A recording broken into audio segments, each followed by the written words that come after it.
Hello guys, welcome back to the channel. I'm really excited today because this video is one that I've been meaning to film for a long time now. It's one that's been requested by a number of people, and so I believe that it's going to be useful and beneficial. I am going to be sharing the journey of how I moved from Ghana to the UK as a doctor. So sit tight and let's do it. I'm going to be sharing everything from beginning to the end, so don't go anywhere.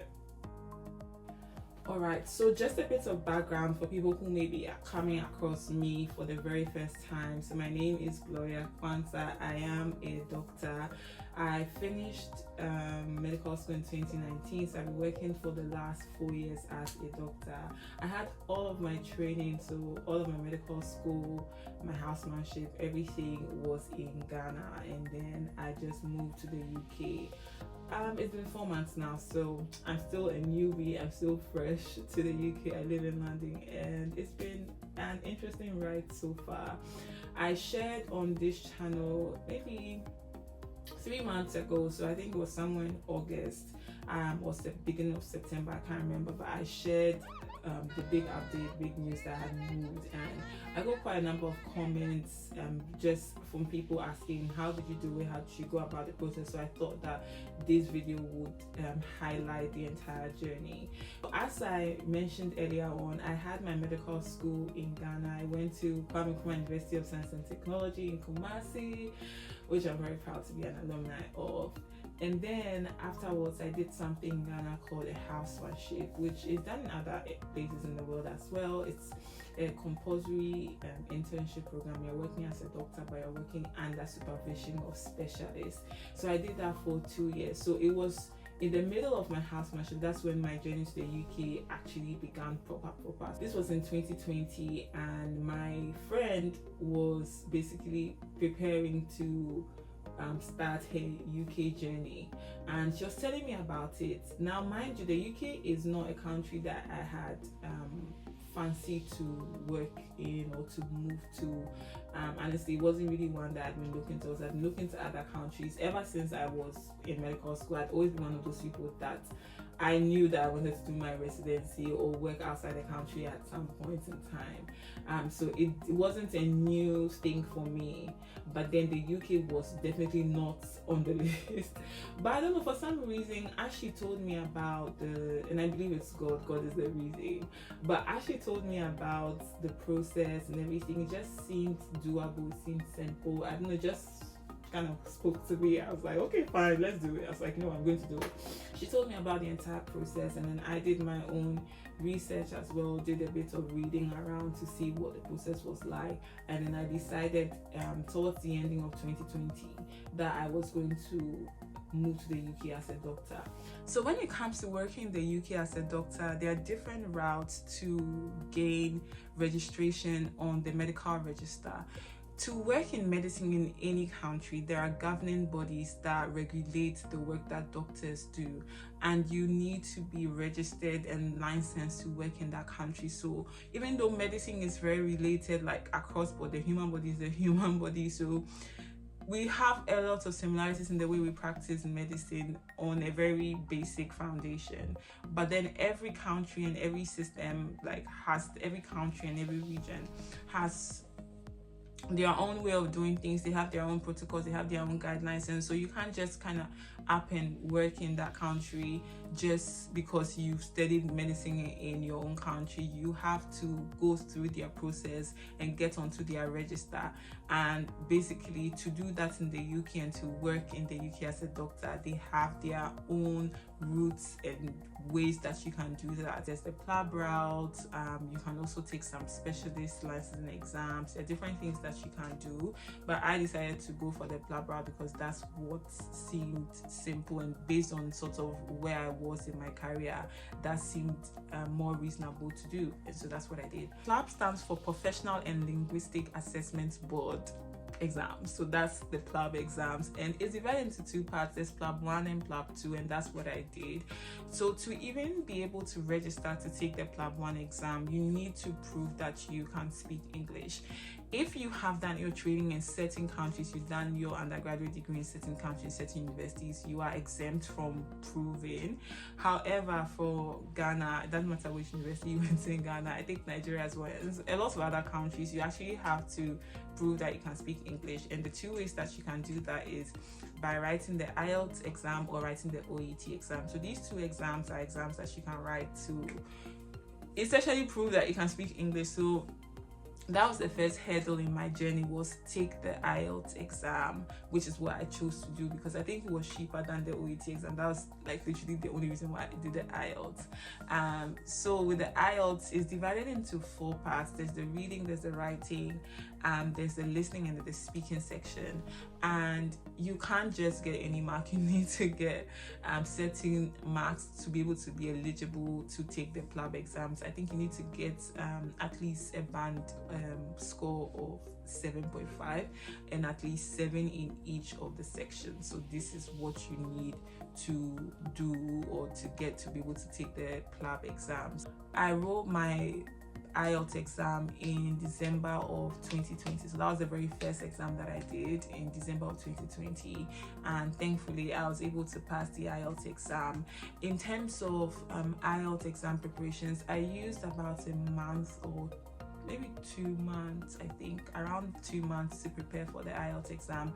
I used resources online, so I used YouTube channels, I used IELTS online tests where you can get free mock tests. I'm going to leave it on the screen and also leave it in the description box below, all the resources that I used to prepare for my IELTS exam. And thankfully I passed. The IELTS exam can be quite tricky because it's not just about knowing how to speak English. There's, like any exam, there's a structure to it, and especially the writing section. That's where I got my lowest like band, but it was still enough to be eligible to write the PLAB exam. But it can be a bit tricky sometimes, so you need to put in a bit of preparation. And the IELTS exam is organized by we can take it with the British Council in Ghana, so it's quite easy to book a place and book a test, like book the test online. It's very easy. The only thing is that it's gotten quite expensive over time. So yeah, as I mentioned, to even be able to register or book a place on the PLAB 1 for the PLAB 1 exam, you need to have passed your IELTS exam and submitted your score report to the GMC when you create your account with them. Now, the PLAB 1 exam itself. So as I mentioned, the PLAB exams are the exams that you need to take to prove that you have the skill set and you are basically eligible to work in the UK. Now, the PLAB 1 exam is a theoretical exam. It is 180 questions. 160, 180 questions. I think it's 180 questions. I took it a while ago, so I forgot it. But it's 180 questions, and basically they test you across a different array of topics. So you have a bit of your basic sciences like pharmacology, and then you have things like anatomy, you have physiology, you have a bit of clinical aspects, so internal medicine, surgery. It's basically a mix and match of everything you can think about in medicine in a theory paper. Now, booking your PLAB 1 seat, let me tell you guys, it's not even a joke. So PLAB 1 is taken in different countries in the world. So you can take it in Ghana, you can take it in Nigeria, you can take it in Egypt, you can take it in South Africa, you can take it in the UK, you can take it in so many places. It's a theory exam and it's a paper-based exam, so it's quite easy. It's not quite easy. So you don't need to move to the UK essentially to take the exam. That's my point. But getting a place for the exam is really a fast and furious thing because there's so much demand for these places and there's not enough. Like the supply and demand is just, that's not, so one tip and one advice I'll give is that if you know that you want a place, like you want to do the UK thing and you want to take your PLAB 1, please prepare early, please start early, write your IELTS early enough to be able to create, because without your IELTS you can't book a place at all. So write your IELTS enough so that as soon as they say their place, because places come out sometimes months before, you won't get places coming out and you're writing the next month. I remember the first when I booked my PLAB 1, I think I booked it for I booked it in, I think, January or February, and it was against August of 2021. So there was like a long waiting time. So that's just essentially it. You have to write your IELTS, pass your IELTS or OET exam, and then you will just book the place, pay for it, book it. I'll put the price that it is right now on the screen, and then you get a place, and then you go and sit the IELTS, and then you go and sit the PLAB 1 exam. So I wrote my PLAB 1 test in August of 2021. Unfortunately, I didn't pass it the first time around, which was a bummer. Like, I was so sad. That's why I tell you that this journey was not as simple, and it was not even a breeze. Like, it was not a breeze at all. And as I continue to share my journey, you will realize the hurdles and the obstacles that I had at every point in time. So I wrote the PLAB 1, I didn't pass it, and I was gutted. I was like, wow, okay.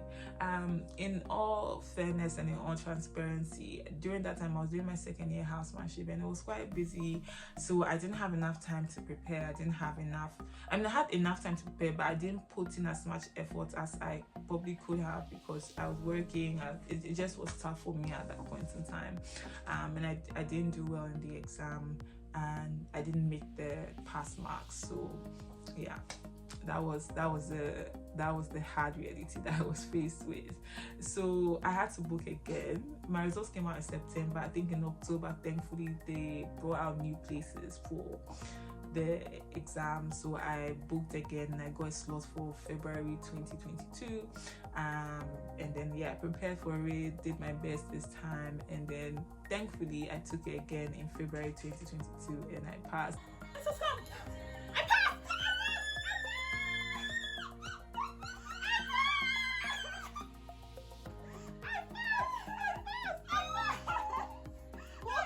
And I remember, just like, it was so funny because this was December of 2021. I remember I went to Nigeria for my friend's wedding. If you go through my old videos, you'll see my Nigeria vlog. I was in Nigeria. When I was in Nigeria having fun, like, I was still steady, because I was like, no, I have to pass this exam, like, and thanks be to God I passed it. So you do need to put in effort into your preparation.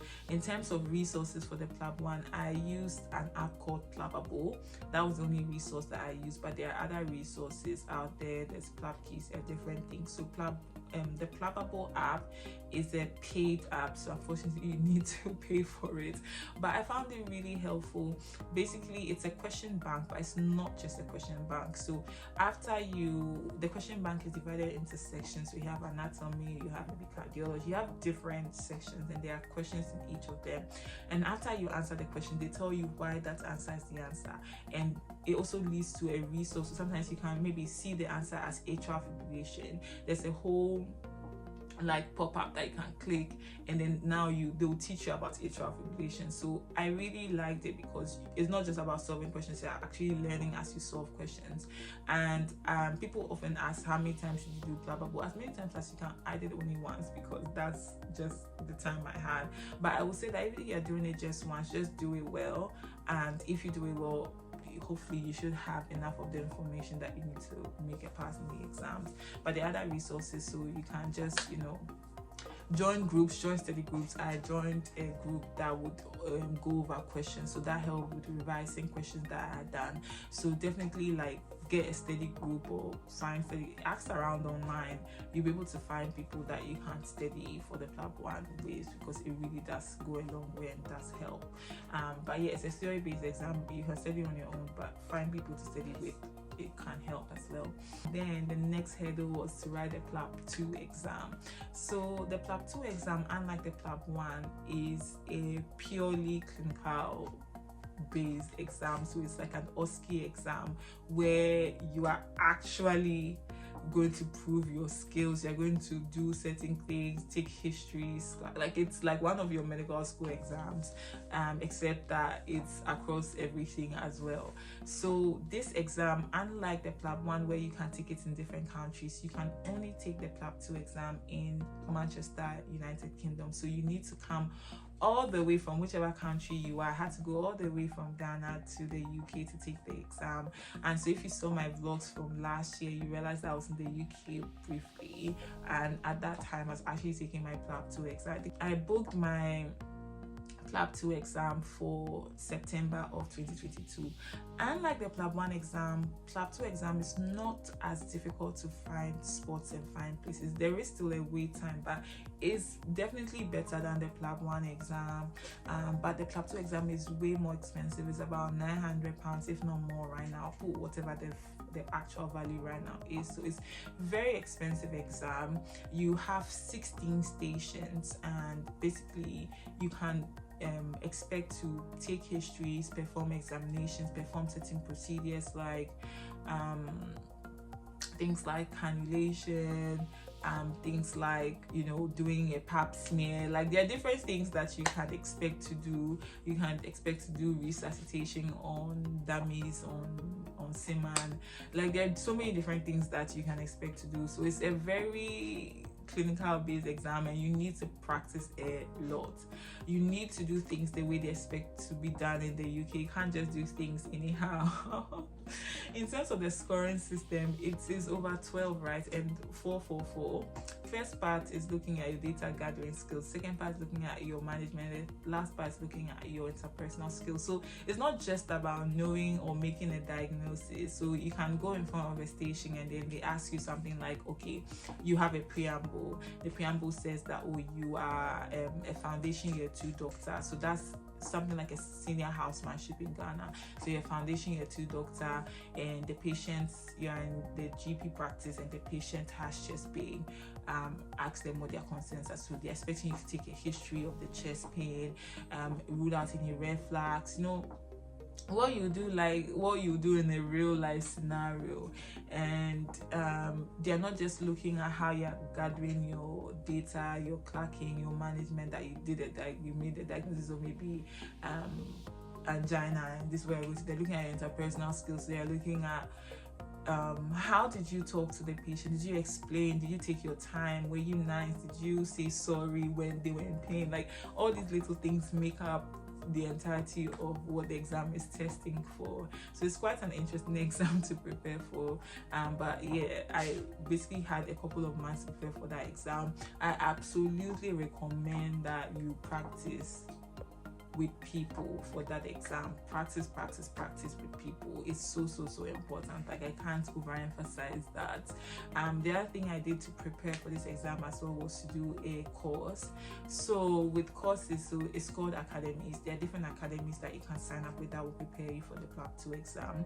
With the academy that I signed up for, essentially they took us through there's an online bit where we went through the possible scenarios that you can be presented with in the exam, and then there was also the part where we got to go to the academy in person when we arrived in Manchester, and you have like the different mannequins and different things that you can practice with. They also organize some mock exams to try and simulate what will happen in the real exam. So I found that very helpful. Unfortunately, these academies tend to be very expensive. I think I paid around £500 or £550, which is so much money after you done the conversion to Ghana cedis. Like, bruh. So not everyone can afford to do it, and I do understand, but if you can afford to do it, for me, I found it helpful, especially with the mock exam. So I mean, it's up to you at the end of the day. But even if you don't do an academy, just make sure that you have people that you are practicing with, and so that they can correct your mistakes. They can tell you,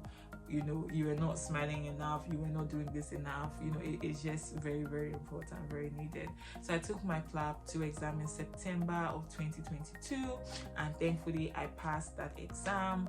And so the results came out the next month in October 2022, and I was done. Today is 18th October 2022, and I'm about to check my PLAB 2 results. I actually thought it was going to come tomorrow, like Wednesday, and then someone just go on the group page that the results out, and I'm like, wait, it was supposed to be tomorrow. I'm not prepared. But anyway, let's do this right now. So I'm on the GMC website.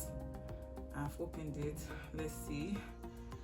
Wow, how do I feel? I feel good. I feel like, yeah, I've been waiting to see this pass for 1 month now, and my confidence is in God, and I know it's just going to be a pass. I can't believe this. Oh my god. I passed! Do you know what's funny? I saw, you know, my first PLAB one I failed. So I saw that one, I'm like, wait, what's going on? And I just saw PLAB 2 pass. Yeah. Now, when you pass your PLAB 1 and your PLAB 2 exams, that's not where it ends. You don't just need to pass the exams. After that, there are still a few checks here and there that the General Medical Council does to make sure that you are actually eligible to be on their register. One of those checks is making sure that you went to the university that you said you went to. So they make use of this thing called EPIC. So you have to get EPIC verified. That's a whole process that I can't really go into, but I had to do that, and basically had to write to my university. I had to let my university let them know that yes, I did attend my university from the duration that I said I did, and everything checked out. The other thing was that your English language as well, you still need to have proof that you can speak English, and that proof can be through your IELTS. Your IELTS should not be older than 2 years. For me, my IELTS was older than 2 years by the time I was actually it was about 2 years, so it was just on the mark. But the good thing was that if your IELTS was older than 2 years, but you are doing the actual registration bit in the last 3 months of you passing your PLAB 2, it was waived off. I don't know if it's still going on, but that was at my time. But yeah, those are the main things. And then you also have to get a certificate from the medical council that you are registered to in your home country. So for me, the Medical and Dental Council in Ghana, I had to get 2 certificates from them. One certificate stating that I was in good standing, meaning that there was no query about my practice. I hadn't had any more practice or any weird thing going on right now in Ghana, so I was in good standing. The second one was to prove that I had completed my housemanship, so a certificate of completion of your internship or of your housemanship. Usually with the UK, to get your full registration onto the council, onto the register, they actually need you to have done, I think, at least 12 months internship, but it depends, so I can't really, but for me, I've done 24 months of internship, so that was that. But I'll need to clarify that. If there's any correction, I'll actually indicate it in the listing. But those were 2 things that I had to do, and then I had to attach proof of ID, and then basically add everything, and then pay a fee and submit it to the General Medical Council. And then once you submitted all of that to them, then they'll go through your application, they'll review everything, and once everything checks out, you get an email saying that congratulations, you are welcome to the UK register, which I got in December of 2023. So ta-da, that was amazing. I was happy, I was delighted, but that's not where it ends. So in the UK, the fact that you are licensed to work as a doctor does not automatically grant you a job. The next bit is actually applying for jobs. So in the UK, unlike maybe places like the US where you have to immediately enter into a residency program, they're a bit more flexible. They are like Ghana, you can finish your housemanship and then you are like a medical officer. You can't just do your residency. With them, when they finish their housemanship, most of their graduates actually go straight into residency, but some of them decide not to do that. So you can be in a non-training role. That's what it's called, a non-training job.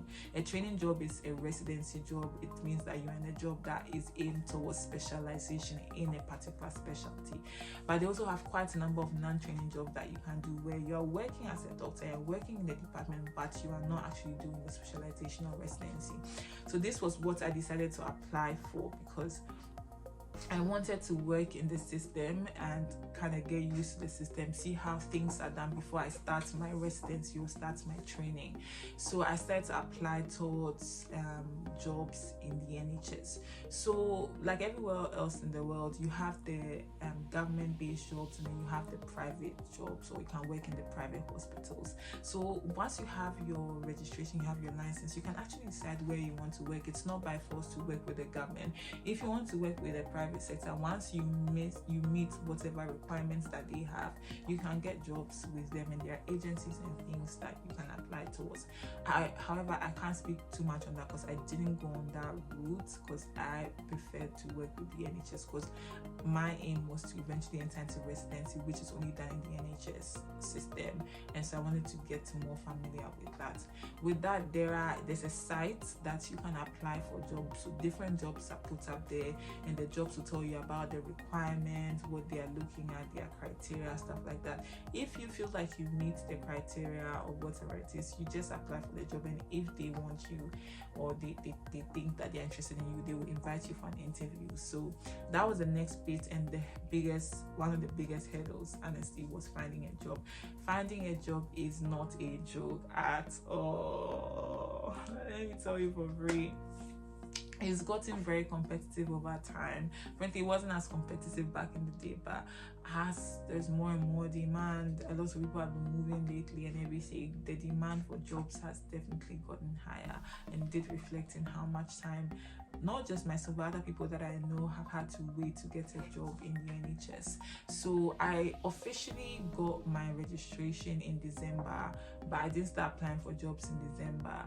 I started applying for jobs in January of 2023, and then I did so many applications. I got so many rejections, so much that went on, but finally in June of 2023, after 6 months, I think 6 months, 5-6 months roughly of looking for a job, I finally got the news and the email that I'd always been waiting and praying for, which was congratulations, you have been selected, come work with us. And just thinking back right now I thank God. It was not easy, but I really thank God for how far He's brought me. So I was just mentioning, the applications are all done online, and basically they would ask you a couple of questions. You have to put in your work experience, you have to put in your skills, you have to put in courses you've done, you have to put in a supporting statement, sometimes write a personal statement. There's so many layers to applying for jobs, and maybe if anyone wants that specific video, I can make a separate video on that and on my experience with that, but I can't go so much into it because that will make this video really, really long. It's already 20 minutes. So yeah, you apply for the job, you do the interview. I did my interviews online, so I didn't need to travel to the UK or anything like that. It was all done online. Once I did the interview, and once I passed the interview, they made the offer and they gave me the job. Once you get the job, you have to obviously go through the immigration process and immigration bit of it, which was not too stressful actually. So with that, you apply for a health and care worker visa, which is the visa for healthcare workers working in the UK coming from abroad. So that's the visa that I'm currently on, and you just need to fill in some paperwork here and there. I had to also do a TB test. I also had to do a police report. Those were the two other things that I had to work on, and once I had those and attached everything, I got the visa, and then I was able to move here to the UK and to London. When you're going to write the PLAB2 exam, I didn't say this, but you need to apply for a visitor visa, and there's also a whole process. You need to show proof of funds. It's very, very a lot and annoying, but anyway, got to do what you got to do, don't you? So I feel like I've been talking so much. I hope this video makes sense, but people really wanted it, and I also wanted to share and just testify of God's goodness. It really is not an easy journey. I think before you start, you should definitely think about it. Think about what are your future goals. For some people, the UK is not really their last stop, and some people use that as a transit country, because if you have your PLAB and you've worked in the UK for 1 to 2 years, I don't know, for me I think it's NHS, but please find out, but you're eligible to work in places like Australia, places like New Zealand are coming up now. So there are different reasons why people move to the UK, different things that people have in mind. Just make sure that you're making an informed decision, because it's not an easy route as well. It has its own issues, its own challenges. Sometimes people don't pass exams on the first try, sometimes people get denied visas. So many things happen. Sometimes looking for a job, I thought I was going to find a job in I think when it was in December, I was like, I want to move by April of the next year. I was like, by April I'm out of here, bro. So plans don't always, happen. Your timeline won't always happen the way you want it to. But yeah, just if anyone is in the process and they are currently struggling with it, I really want to, like, especially if you are applying for jobs and you're not finding, like, really want to encourage you, because it's not easy. Like, it's actually not easy, and it's going to be really competitive lately. People sometimes with so many years of experience applying for a job like you, that you just have maybe 2 or 3 years of experience, and you're like, oh. So keep your chin up and be encouraged that you really do. People used to tell me this a lot, that you need just 1 year, and it's so true. You literally do just need 1 year, and I pray that yes comes your way very soon. So yeah, I moved to the UK in August, no, actually July, last week in July, but I started working in August, and I've been here for 4 months. I'm going to make a separate video right after I finish this video, just talking about my experience so far, talking about the journey so far, just kind of like a reflection on what it has been so far, just also for myself as a personal diary. But I'm going to share it onto YouTube, so keep your eyes out for that video. And if you have any questions at all, any follow-up videos that you'd like me to make based on this video, just let me know, and I will be happy to share those videos and do those videos in time. So yeah, I'm going to try and be more consistent. I know I'm always making this promise, but I'm going to try, and I have some really exciting videos to share, so please subscribe. I have a travel vlogs coming up. I have some videos that I really want to put in and share in this month of December. So please, if you came across this video and you like my vibe, you want to hear more about my journey, please subscribe, and I will see you in the next one. All right then, cheers, bye.